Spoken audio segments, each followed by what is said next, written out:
Hello everyone, welcome to my channel. This is Altamash and I hope you are doing really well in your life. Why are you being so serious about your future? Just change your habits and your habits will change your future.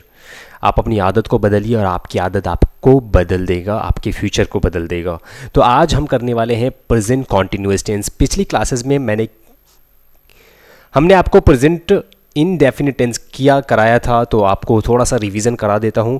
उसके बाद मैं आपको आगे ले चलूँगा अपनी tense की 12 days वाली सीरीज़ में, जिसमें आपको antonyms positive sentence, negative sentence, interrogative sentences और WH फैमिली वाले सेंटेंसेस को कंप्लीट कराऊंगा स्ट्रक्चर के साथ। तो पहले थोड़ा सा डिफरेंस ये कर लेते हैं, आपका रिवीजन कर लेते हैं कि पिछली क्लासेस में हमने क्या किया था। पिछली क्लासेस में मैंने कराया था आपको प्रेजेंट इंडेफिनिट टेंस या सिंपल प्रेजेंट टेंस। इसमें क्या होता है कि जनरल ट्रूथ होता है, आपका जनरल ट्रूथ या हैबिट्स या डेली रूटीन या रेगुलर एक्शन। और यह हैबिट्स डेली रूटीन ये रहेगा, तो आपको किस स्ट्रक्चर पे सवाल को किस स्ट्रक्चर पे ट्रांसलेशन को बनाना है। अगर सिंगुलर में रहेगा तो आपको क्या करना है, V5 लगाना है। प्लूरल में रहेगा तो V1 का इस्तेमाल करना है सिर्फ पॉजिटिव सेंटेंस में। अगर नेगेटिव सेंटेंस रहेगा, इंटरोगेटिव WH फैमिली वाला सेंटेंस रहेगा। तो ये मैं आपको ब्रीफ कर रहा हूँ क्योंकि रिवीजन करा रहा हूँ। पिछली क्लासेस अगर आप देखेंगे तो उसमें डिटेल में कराया गया है, तो आप उसी तरीके से आप देख सकते हैं। Subject negative, positive sentence, negative sentence और उसके बाद WH family sentence, interrogative sentence, आप इसको पिछली क्लासेस से रिवीजन कर सकते हैं। तो आज की जो हमारी क्लासेस है, प्रेजेंट कॉन्टिन्यूअस टेंस का डेफिनेशन क्या होता है। देखो, present tense, past tense, future tense. Present tense का भी 4 होता है, पास्ट का भी 4 होता है, फ्यूचर का भी 4 होता है। तो मैं आपको एक एक ब्रेक करके करा रहा हूं क्योंकि स्टूडेंट को प्रॉब्लम होती है, एक साथ समझने में स्टूडेंट को प्रॉब्लम होती है।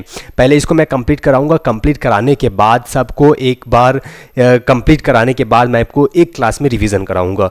तो ये प्रेजेंट कॉन्टिन्यूअस टेंस को क्या कहते हैं कि प्रेजेंट कॉन्टिन्यूअस टेंस आपका action happening now, around now, temporary situation, changing situation, future plan. The action helping around now, temporary situation, action happening now. Something is happening at the moment. I am reading a book. I am teaching you. Why are you teaching me? तुम मुझे क्यों पढ़ा रहे हो, तुम क्या पढ़ रहे हो। तो ये जो सारे सेंटेंसेस, इस टाइप के सेंटेंसेस होते हैं, वो प्रेजेंट कॉन्टिन्यूअस टेंस के स्ट्रक्चर पे बनता है। आपको स्ट्रक्चर याद रखना है, जैसे मैथ में आपको फॉर्मूलाज याद करना पड़ता है, उसी तरीके से टेंस में भी आपको ट्रांसलेशन में भी फॉर्मूला याद करना पड़ेगा। एक बार आपको आइडिया लग जाएगा, फिर आपको समझ में आने लगेगा। तो जिस हिंदी वाक्य के अंत में रहा है, रही है, रहे हैं, रहता है जनरली, उसको हम प्रेजेंट कॉन्टिन्यूअस टेंस के अकॉर्डिंग ट्रांसलेट करते हैं। तो आप समझिए इसको कि इसका स्ट्रक्चर कैसा होने वाला है। जैसे मैं आपको पढ़ा रहा हूँ, तुम क्या कर रहे हो, तुम कहाँ जा रहे हो, तुम स्कूल कब जा रहे हो। तो मतलब रहे हो मतलब कंटिन्यू का एक्शन, कंटिन्यू का फीलिंग आना चाहिए। एक्शन अभी चल रहा है का फीलिंग आना चाहिए। मतलब प्रेजेंट का तो है, ये भी मैं खाता हूँ, मैं पीता हूँ, मैं आपको पढ़ाता हूँ, ये भी प्रेजेंट है, लेकिन ये इसमें तातेती आ जा रहा है, इसमें करता हुआ दिखाया जा रहा है। तो इसको प्रेजेंट कॉन्टिन्यूअस के हिसाब से हम स्ट्रक्चर बनाएंगे। तो ये पॉजिटिव सेंटेंस का स्ट्रक्चर देखिए, मैं किताब पढ़ रहा हूँ। सब्जेक्ट, आपको सब्जेक्ट कौन हो गया, subject I, we, you, they, he, she, it, ये सब्जेक्ट हो गया। मतलब जिससे काम शुरू हो रहा है उसको क्या कहते हैं, उसको सब्जेक्ट कहते हैं। एक्शन क्या हो रहा है उसको वर्ब कहते हैं, और ऑब्जेक्ट किस पे हो रहा है उसको ऑब्जेक्ट कहते हैं। और इज एम आर वर्ब और इज एम आर अब हेल्पिंग वर्ब जो लगाना है वो टेंस के अकॉर्डिंग चेंज होता चला जाएगा। यहीं पे स्टूडेंट को कंफ्यूजन होता है। तो मैं आपको बना के स्ट्रक्चर के साथ समझा रहा हूं। पॉजिटिव सेंटेंस में क्या है, subject plus is am are plus V1 plus object. मैंने पिछली क्लासेस में V5 का कॉन्सेप्ट बताया था। एक्शन, वर्ब कितने टाइप के होते हैं, 1 2 3 4 5। तो 1 2 3 याद करना पड़ेगा आपको। 4 ING लगा दिया तो 4 हो गया, मतलब going, coming, doing, teaching, ING लगा दिया वर्ब के लास्ट में तो 4 बन गया। आपको हमेशा ये याद रखना है। V5 में प्रेजेंट इंडेफिनिट टेंस में जो आपका रूल समझाने के लिए काम आने वाला था वो बता दिया था मैंने आपको प्रेजेंट इंडेफिनिट टेंस में। तो आपको ING लगाना है, सिंपल, टेंशन लेने की जरूरत नहीं है। पॉजिटिव सेंटेंस है, पॉजिटिव सेंटेंस में I am reading a book, she is speaking English, she is speaking English. आपको याद करना पड़ेगा, आपको उस ऑब्जेक्ट याद करना पड़ेगा। इज कब लगेगा, एम कब लगेगा। आई के साथ जनरली हमेशा एम लगेगा। इज सिंगुलर रहेगा तो इज लगेगा और प्लूरल रहेगा तो आर लगेगा। I am reading a book, she is speaking, they are playing cricket, Ram is writing a letter, we are helping our parents, my mother is cooking food, it's raining in the raining season, he is helping football, he is playing football। तो is कब लगा, is कब लगा, देखो singular है तो is लगा और प्लूरल है तो आर लगा।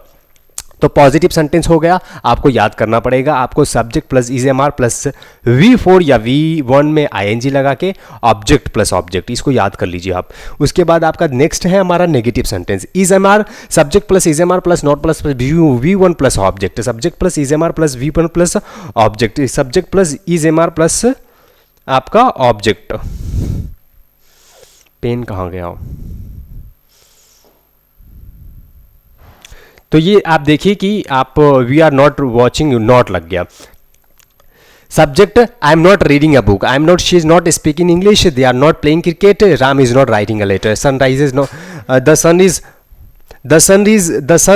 सन is not rising in the east, birds are not flying in the sky. तो अगला हम सेंटेंस देखेंगे, ये आपका नेगेटिव सेंटेंस हो गया। हम देखेंगे उसके बाद इंटेरोगेटिव सेंटेंस। इंटेरोगेटिव सेंटेंस क्या होता है कि जनरली कंफ्यूज हो जाते हैं स्टूडेंट, तुम क्या कर रहे हो, तो ये WH फैमिली वाला सेंटेंस हो गया। और रहेगा क्या तुम इंग्लिश पढ़ रहे हो, तो ये आपका इंटेरोगेटिव सेंटेंस हो गया। तो ये इसमें कंफ्यूज नहीं होना है, वाक्य के स्टार्टिंग में अगर क्या दिखाई दे आपको तो इंटेरोगेटिव हो गया। अगर वाक्य के आपका जो सेंटेंसेस है उसके बीच में आपको क्या दिखाई दिया दे तो वो क्या हो गया, आपका WH फैमिली वाला सेंटेंस हो गया। तो आपको स्ट्रक्चर याद करना है, am is are plus subject plus V1 plus object, is am are plus subject plus V1 plus object, is am are plus subject plus V4 plus object, V1 में ING लगाएंगे या V4 आप कह सकते हैं प्लस ऑब्जेक्ट। इसका sentences आप देख सकते हैं। आप am I reading a book, is she speaking English, are they playing cricket, is Ram writing a letter, are we watching television, is your mother cooking food. तो अगला जो हमारा सेंटेंस है इंटेरोगेटिव सेंटेंसेस हो गया। उसके बाद हम चलते हैं इंटेरोगेटिव नेगेटिव सेंटेंसेस में। इंटेरोगेटिव नेगेटिव सेंटेंस में क्या होता है, is am are plus subject plus not plus V1 plus object. तो आज की क्लासेस को यहीं पे रोकते हैं और कल इसको कंटिन्यू करेंगे। Thank you so much.